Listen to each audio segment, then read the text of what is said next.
So hello everyone, आज हम पढ़ेंगे एरिस्पेलस। सो एरिस्पेलस जो है, सबसे पहले ये क्या है कि एक एक्यूट स्प्रेडिंग इन्फ्लेमेशन है आउटर डर्मिस और सुपरफिशियल लिम्फेटिक्स का। दूसरी चीज़ कि यहाँ पे एक रोज़ पिंक रैश जो है वो मिलेगा। अब रोज़ पिंक रैश के क्या क्या कैरेक्टरिस्टिक्स हैं हम आगे देखेंगे। और इसमें मोस्ट कॉमन साइट जो है वो क्या है, ईयर लोब है, फेस है और ऑर्बिटल्स हैं। तो ये orbital, face and ear lobe जो है ये इसकी कॉमनेस्ट साइट है।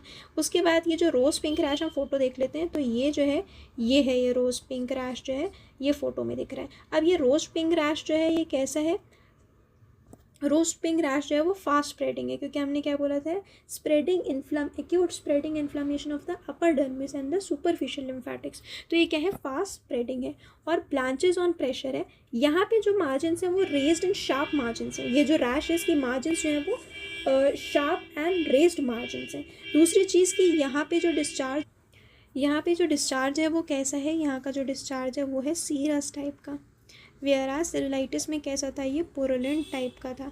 ठीक है, तो पुरुलेंट कैसा होता है, पुरुलेंट मतलब जो पस लाइक होता है, थिक सा होता है, जैसे कोई भी इन्फेक्टेड चीज़ से निकला हो।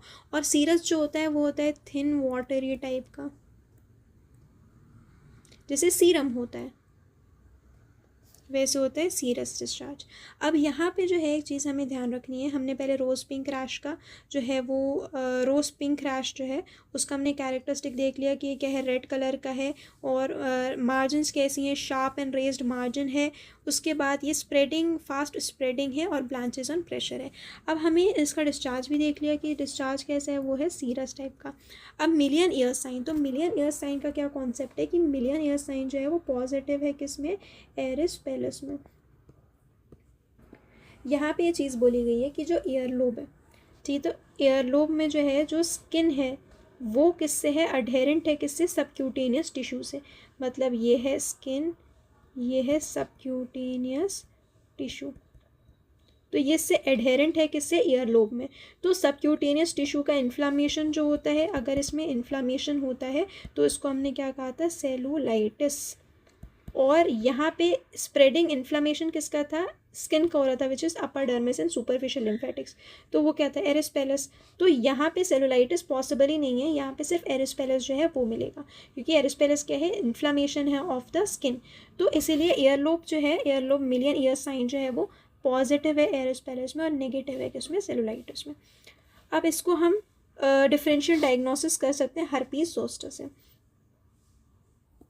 अब इसमें हम ट्रीटमेंट में नॉर्मल एंटीबायोटिक्स चलाएंगे, क्योंकि ये किससे हो रहा था, ग्रुप बीटा हीमोलाइटिक स्ट्रेप्टोकोकस पायोजन से हुआ। ये चीज़ मैं बताना भूल गई हूँ कि ये जो है ये ग्रुप बीटा हीमोलाइटिक स्ट्रेप्टोकोकस पायोजन से हुआ है।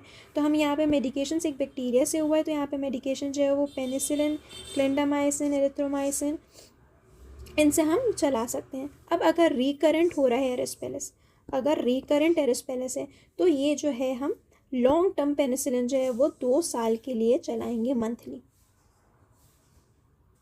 एक छोटी सी चीज़ दे के रखी है जिसको कहा गया है फिश हैंडलर डिसीज़।